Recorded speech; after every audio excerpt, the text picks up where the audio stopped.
Урматтуу мекендештерим, бүгүн 25 марттан баштап өлкөбүздүн айрым шаар аймактарында өзгөчө абал режими күчүнө кирди.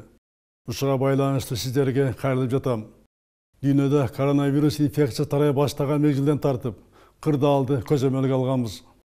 Коопсуздук кеңешинин жабык жана ачык тартипте бир нече ирет жыйын өтүп, бул маселе менин жеке көзөмөлүмдө. Ошол активдүү чаралар өлкөдө кырдаалды көпкө чейин туруктуу кармоого мүмкүндүк берди. Азыр адамдардын өз ара карым катнашы тыгыз, байланышы ыкчам болуп турган заманда бул илдет башка өлкөлөр сыяктуу эле март айында бизге да жетти.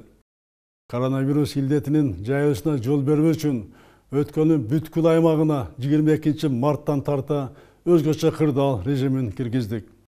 Бирок эрежелерди бузган, тартипти сактабаган учурлар катталууда.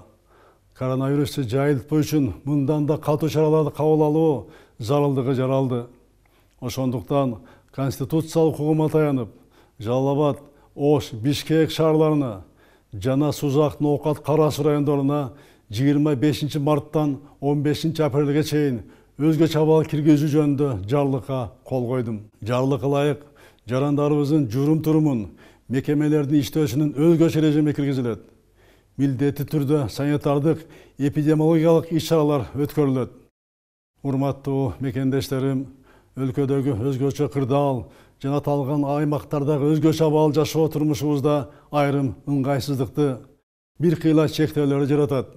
Мекендештерибизден тартипти темирдей бекем сактоо талап кылынат. Бул илдеттин мындан ары жайылып кетишин болтурбоо максатында мамлекеттик органдар, жергиликтүү бийлик бардык милдеттерди аткарып жатат. Врачтарыбыз, чек ара жана милиция кызматкерлери күнү-түн иштөөдө. Бул аракеттер коомчулук тарабынан, ар бир жаран тарабынан колдоого алынбаса ийгилик болбойт. Биримдик менен гана натыйжага жетебиз. Биздин ден соолугубуздун сакчылыгында тургандарды, урматтуу мекендештерим, баарыбыз колдошубуз керек. Эпидемиологиялык кырдаалдын начарлоосуна жол бербей, өзгөчө кырдаалдын жана өзгөчө абалдын талаптарын кынтыксыз аткаруу, алардын эмгегине чоң колдоо болот. Дүйнө жүзүндө вакцина табуу үчүн тынбай изилдөөлөр жүрүп жатат. Бирок азыр коронавирус илдетине каршы бир гана эффективдүү каражат бар. Бул тартип, биримдик, санитардык гигиеналык талаптарды так сактоо. Бүгүнкү чоң сыноо келген күндөрү тартипти сактоо ар бирибиздин атуулдук милдетибиз. Өзүңдүн гана эмес, мекендештериңдин, балдарыңдын ден соолугу, өмүрү, келечеги үчүн, жалпы коомдун саламаттыгы үчүн жоопкерчилик. Бул илдет мага келбейт, сактанбай деле койсом болот деген кенебестикке жол берүүгө укугубуз жок. Үйдөн чыкпай, гигиеналык эрежелерди бекем сактап, жолугушууларды токтотуу зарыл. Чет өлкөдөн келгендер обсервацияда же дарыланууда болсоңор, өзүн билемдик менен ал жерди таштап кетүүгө тыюу салынат. Илдетке чалдыккандар менен байланышта болгондор издетпей, телефон аркылуу өзүңөр кабар бергиле. Үйдө карантин эжесинде бекем сактаңыздар. Ким бул талаптарды аткарбаса, өзүнө гана эмес, жалпы элге жасаган кыянатчылыкка барган болот. Мындай жоопкерчиликке каршы катуу жаза колдонулат. Элибизде бекеринен Кудай да сактанганды сактайт деп айтылбайт. Урматтуу мекендештерим, эл аман болсун, эл арасында мен аман болоюн деген тилектештик менен жашоонун мезгилинде турабыз. Баарыңыздарга кайрылам. Кары жаш дебей, ээлеген кызматына карабай, бул илдетке каршы күрөшкө биригүүбүз абзел. Ар бир мекендешибиз карантиндик тартипти, медициналык талаптарды катуу сактоо менен улутубуздун саламаттыгын коргоого өз салымын кошот. Күнү-түн аракеттенип жаткан ар тармактын кызматкерлерине, биринчи кезекте дарыгерлерибизге да бир ирет ыраазычылык билдирем.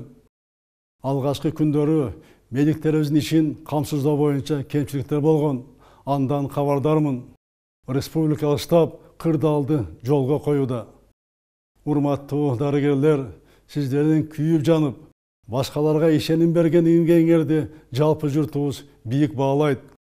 Сиздерди мамлекет камкордугуна алат. Азыркы иш-аракеттерди күчөтүлгөн тартипте улантууну суранам. Азыр баарыбыз чоң сыноодобуз. Жарандарыбыз тартипти сактаса, ишкерлерибиз кырдаалга жараша эл алдында атуулдук вазифасын аткарчу мезгил келди. Азык-түлүктүн, дары-дармек жана башка эл муктаж буюмдарынын баасын жогорулатпаган эмгегиңерди элибиз жогору баалап алат. Азыркы экономикалык оор абалда өкмөт кичи жана орто бизнестин өзгөчө шартты иштөө алгоритмин иштеп чыгат. Комплекстүү антикризистик планды кечиктирбей тез кабыл алуу керек. Күнүмдүк зарыл товарларды ташууларга жашыл коридорлорду камсыз кылуу талап кылынат. Тобокелчилик зонасына кирбеген ишканаларды текшерүүлөрдү токтотуп туруу азыркы учурдун талабы. Зыянга учураган ишкерлердин кредиттеринин мөөнөттөрүн узартуу, штрафтарын токтотуу чечим кабыл алынды. Саясий, мамлекеттик ишмерлерди, массалык маалымат каражаттарын, жарандык активисттерди сөзгө абдан аяр мамиле кылууга чакырам. Такталбаган маалыматтардын таралышы маалыматтык коопсуздукка кедергисин тийгизет. Ошондуктан мамлекеттик штабтардын гана билдирүүлөрүнө таянып, коомдук дүрбөлөң салган маалыматтарды таратуудан алыс болууну өтүнөм. Урматтуу мекендештерим, учурда мамлекеттик органдар илдетке каршы жана экономика көйгөйлөрдү чечүү үчүн бардык милдеттерди аткарып жатат. Кырдаал катуу көзөмөлдө турат. Биз Айкөл Манастын урпактары кылымдарды караткан кар тарыхыбызда мындай сыноолордун көбүн жеңген элбиз. Буйруса, Кудайдын колдоосу менен элибиздин биримдиги, бекем тартиби менен бул сыноону да жеңебиз. Учурдагы кыйынчылыктан ынтымагыбызды бекемдеп, экономиканы жаңылап, адамдык абийирибизди тереңдетип, улуттук ар намысыбызды бийик кармап чыгабыз деп ишенем. Азыркы учурга түшүнүү менен мамиле кылган ар бир мекендешиме ыраазычылык билдирем.